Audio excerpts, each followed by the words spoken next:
Hey everybody, welcome back to BobkeTV. Well, Lance Armstrong in the news, in the headlines. Recently he spoke to a class at CU up in Boulder, Colorado. Class title, Sports Governance.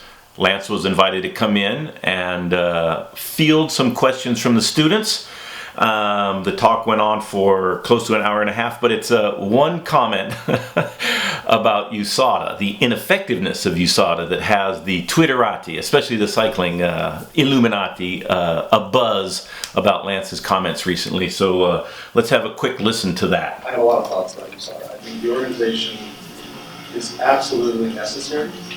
I think they're probably one of the most ineffective and inefficient organizations in the world.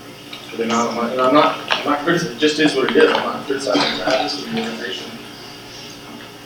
But if you consider a budget of 10 or 15 or 20 million dollars a year, and then you lay that over the testing results, which come back at 0.2%, like 0.7%, come back as positive. We know that that's not a realistic number. I don't know what the number is, whether it's 10 or 20 or 50, I don't know. That tells you that that system is broken too. It's probably the reason that Travis and USADA needed something. They needed it. A quick clarification. Travis is Travis Tygart, the CEO of USADA, who spoke a few days prior to Lance's talk with this class at CU. They needed the case. They needed the story. Again, I was that story. I was that case. It is what it is for you. But they needed something to show that they were right. And they did, and it worked. And so now the world views him and them and the organization and all of their peers, any other anti-doping organization, as truly effective. But they're really not. But I don't have the answer to that. And I'm not saying I do, and I'm not criticizing them if they don't. It just is what it is. But I suspect that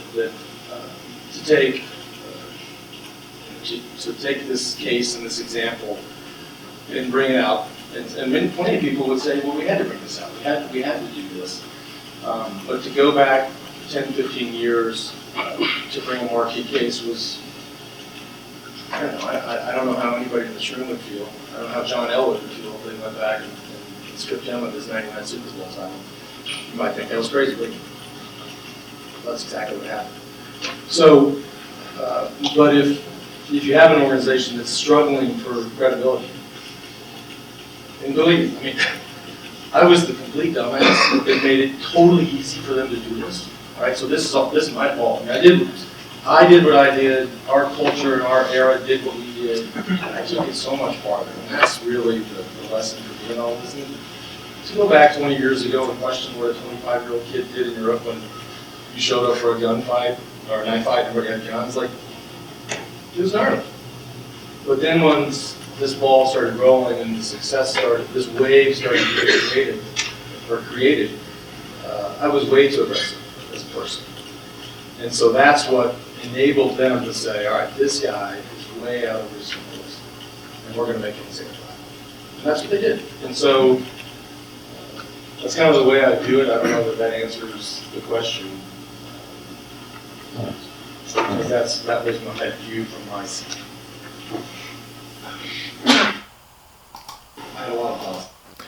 All right. I saw the clip. Started looking into it. Spent a number of hours today trying to ascertain whether or not USADA is effective, is not effective. And one thing struck me: it was almost impossible to find anybody argue the merits of what Lance said, because the messenger is still such a hot topic and still so volatile.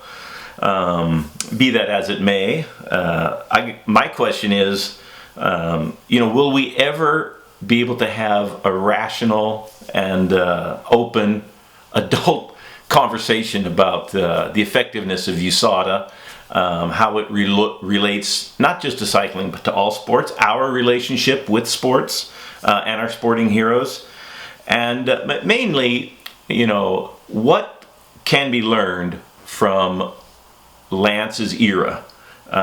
What can we learn from the mistakes of the past in order to help the riders of today, the current peloton?